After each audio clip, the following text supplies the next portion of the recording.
I'm pretty sure that if you are in 9th or 10th grade, this video would help. So इस video का मैं छोटा सा introduction दे देती हूँ। सबसे पहले तो इस वीडियो में मैं आप सबको अपने बोर्ड एक्सपीरियंस के बारे में बताऊंगी, क्योंकि अब मैं 9th और 10th में बोर्ड एग्जाम्स दे चुकी हूँ। Yes, I would tell you the do's and don'ts in board exams. So let's start. The first point is punctuality.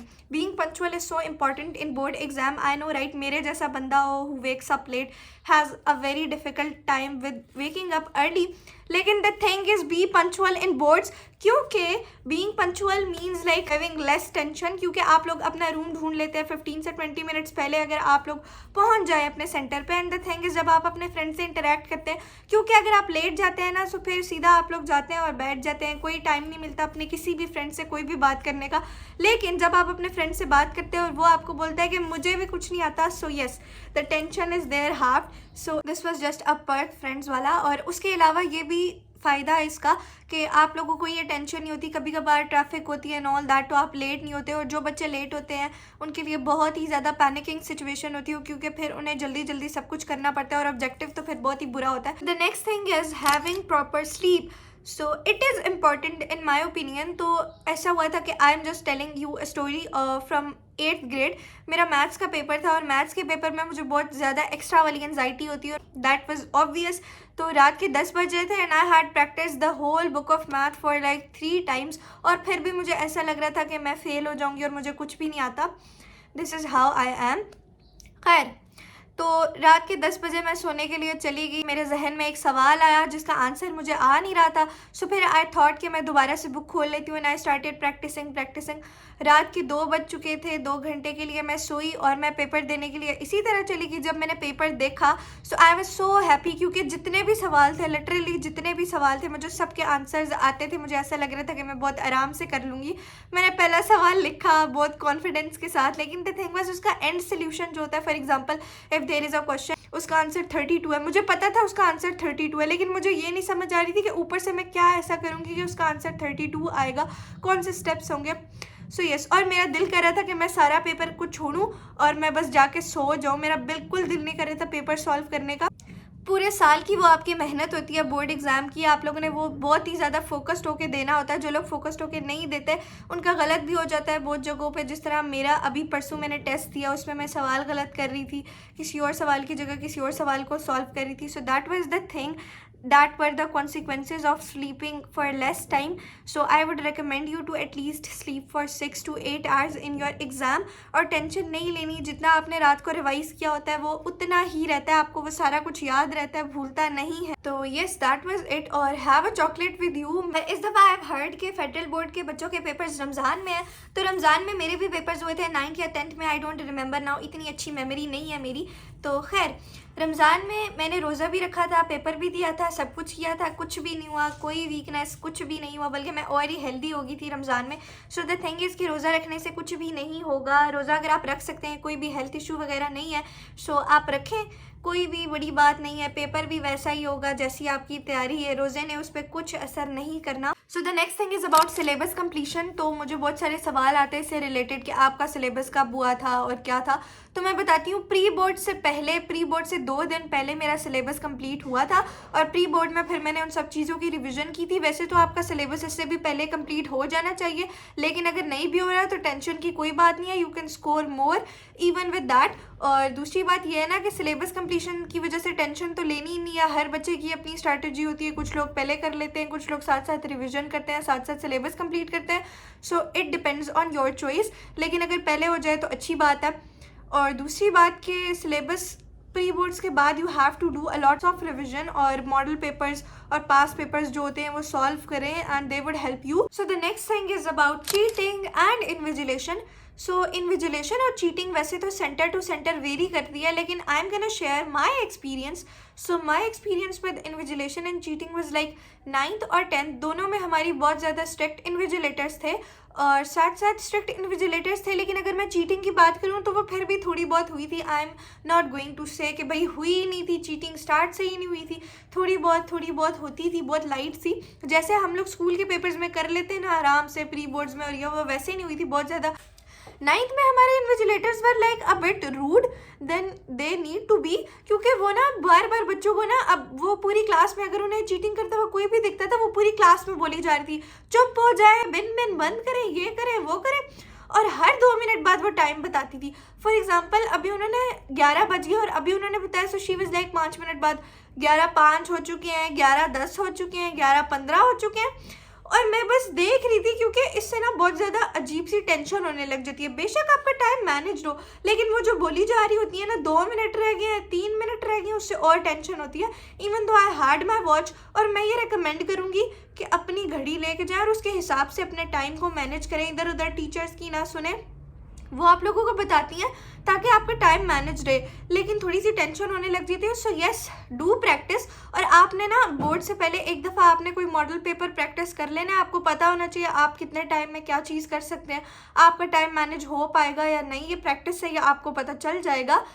And मैं चीटिंग और इन्विजिलेशन पे थी, so we were not even allowed to look at the floor. एक दफ़ा क्या हुआ था, 9th या 10th का कोई पेपर था, I don't remember the paper now, तो मैं बस लिख रही थी अपना काम, और 3-4 सवाल लिखने के बाद आई वाज लाइक मैं नीचे देखने लगी, क्योंकि मुझे याद नहीं आ रहा था कि अगले सवाल का आंसर क्या होगा। बोर्ड के पेपर में मैं चीटिंग बहुत ज़्यादा कम करती हूँ, बहुत रेयरली, तो मैं नीचे देख रही थी, मैम आई है, मैम कहती हैं आप जमीन की तरफ क्या देख रही हैं? जमीन पे कुछ लिखा है? ऊपर देखें, अपने पेपर की तरफ निगाहें रखें अपनी।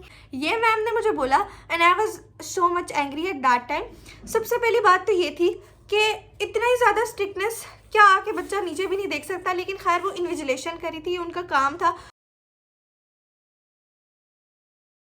उसके बाद चीटिंग के लिए पेजेस और चेकिंग जो होती है प्रॉपर हमारी, उसकी बात है तो वो भी बहुत ज़्यादा स्ट्रिक्ट थी, और मुझे बहुत अच्छा लगा कि बहुत अच्छी सी चेकिंग हुई थी, कोई भी चीटिंग कुछ भी लेके जाने की परमिशन नहीं थी वहाँ पे। पहले दिन शायद कोई बच्ची लेके आई थी और वो पकड़ी गई थी, क्योंकि मैम बहुत अच्छे से चेकिंग करी थी, मतलब पॉकेट भी देख रही थी।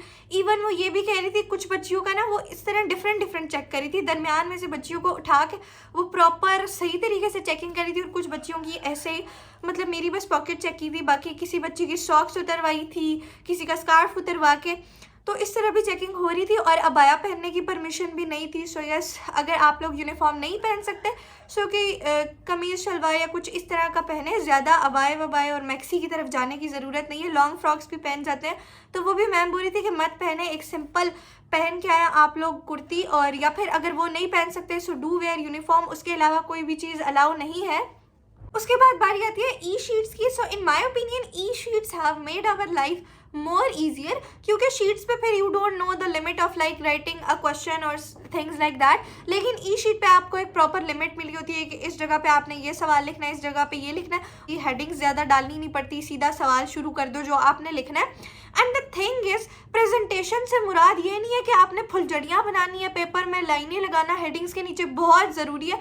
हाँ, अच्छी बात है अगर आप हेडिंग्स के नीचे लाइंस लगाते हैं तो वो और प्रोमिनेंट हो जाती हैं। आप लोगों ने हेडिंग्स ऐसे देनी है कि बस वो प्रोमिनेंट नज़र आए। हेडिंग्स देने का मतलब ये नहीं होता कि आप उनके नीचे लाइंस लगाएंगे तो ही नंबर मिलेंगे या ये सब कुछ। हेडिंग्स की वजह से आप अपने टॉपिक को हाईलाइट कर रहे होते हैं, और मैं रिकमेंड करूंगी कि हेडिंग्स तो आप लोग दें ज़्यादा से ज़्यादा जितनी आप दे सकते हैं, लॉन्ग क्वेश्चंस में स्पेशली, और उसके साथ साथ आपके सवाल में जो मेन आपका पॉइंट है ना उसे आप हाईलाइट भी कर दें। For example if there is a question और उसमें ये पूछा गया कि ऐसा प्रोसेस हो सकता है या नहीं हो सकता, येस और नो में आंसर है, तो आप सबसे पहले तो येस या नो है उसे हाईलाइट करें, मार्कर से लिखें या उसके नीचे लाइन लगा दें, और उसके बाद रीज़न जो है उसका भी जो मेन पॉइंट है उसे भी हाईलाइट कर दें। और एक और बात, अगर किसी सवाल के बारे में आप श्योर नहीं है आंसर, तो उसमें आप कुछ भी हाईलाइट ना करें, ज़्यादा प्रोमिनेंट ना करें कि आपका जवाब क्या, थोड़ा बहुत बस लिख दें उसमें कहानियाँ अपने से, कोई भी सवाल खाली ना छोड़ें। So the next and the most important step of this video would be paper discussion. You know right, जब हम पेपर दे के आते हैं so friends are like so excited to know किसका सवाल सही है किसका गलत है। They are like अच्छा तुमने इस MCQs का क्या मार्क किया है, क्या मार्क किया है इसका।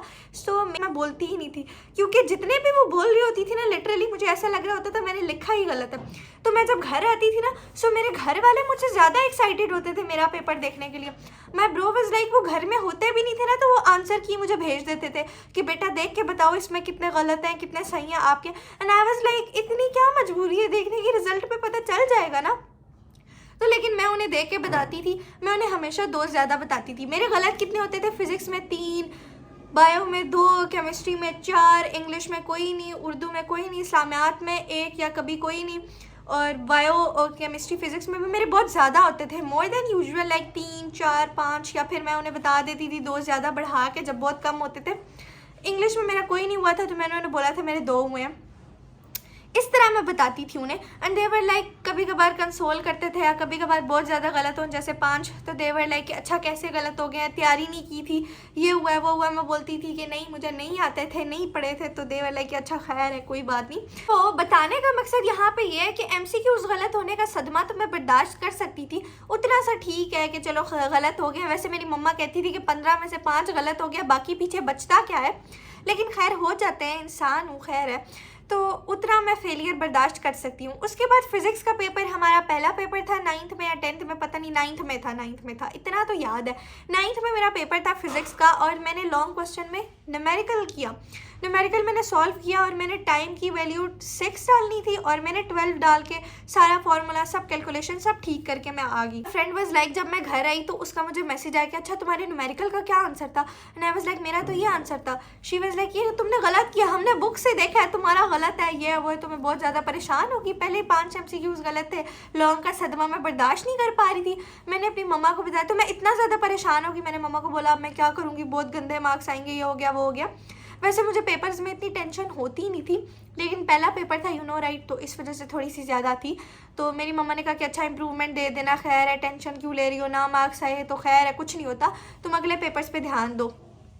तो मैंने क्या किया, मैंने कहा अच्छा ठीक है, उस पेपर को मैंने साइड पे रख दिया। मैंने कहा खैर है, गलत हो गया, कोई बात नहीं, अगले पेपर पे ध्यान देती हूँ। अगले पेपर में मैं तो बस थोड़ी सी उसी की टेंशन की वजह से मेरा वो भी थोड़ा सा अच्छा नहीं गया, लेकिन उससे अगले पेपर्स अच्छे होने लग गए, तो मैं उनकी टेंशन भूल ही गई। तो बात ये मैं बताना चाह रही हूँ कि पेपर डिस्कशन ना करें, फिर वो आगे के लिए मेरे लिए थोड़ा सा एक लेसन था कि 10th क्लास में मैंने पेपर घर आके ना, मैं ये भी नहीं देखती थी MCQs के अलावा, घर आके मैं सब्जेक्टिव को हाथ भी नहीं लगाती थी। क्वेश्चन पेपर मेरे पता नहीं कहाँ रुल रहे होते थे, मुझे नहीं पता होता था कहाँ पे है वो, पाउच से बस मैं निकाल के उन्हें फेंक देती थी। छुट्टियों में थोड़ी सी क्यूरियस हो रही थी मैं कि मेरे कितने मार्क्स आएंगे, ये है वो है। खैर मैं क्वेश्चन पेपर फेंक चुकी थी तो मुझे फ़र्क नहीं पड़ा था उससे भी। तो पेपर डिस्कशन अगर आप लोग बर्दाश्त कर सकते हैं अपनी गलतियाँ वगैरह तो करें, वरना ना करें। मेरे जैसा बंदा तो मैं कहती हूँ ना ही करें, क्योंकि हमारी गलतियाँ होती हैं बहुत सारी। So the next thing is the things you need to carry with yourself in the paper. So the first thing is your transparent pouch. Transparent pouch इस वजह से क्योंकि दूसरे pouches अलाउ नहीं होते, and थोड़ा सा बड़ा लें ताकि उसमें कैलकुलेटर सब कुछ आ जाए। मैं तो अपने पाउच में आराम से रख लेती थी। और दूसरी बात, roll number slip. Roll number slip is a must have. Yes, that is it. And the last and the most important thing is these are just exams, और आप लोगों के पास ऑप्शन होगा अगर गंदे हुए तो इम्प्रूवमेंट का। सो टेंशन नहीं लेनी, आराम से प्रिपेयर करना है, ये आपकी पूरे साल की मेहनत है। अगर अभी भी पढ़ना स्टार्ट नहीं किया तो आप लोग करें। आई एम डैम श्योर कि अभी भी आप बहुत अच्छे मार्क्स ले सकते हैं, इवन 90% भी ले सकते हैं। So just go and start studying. That's it. Allah Hafiz.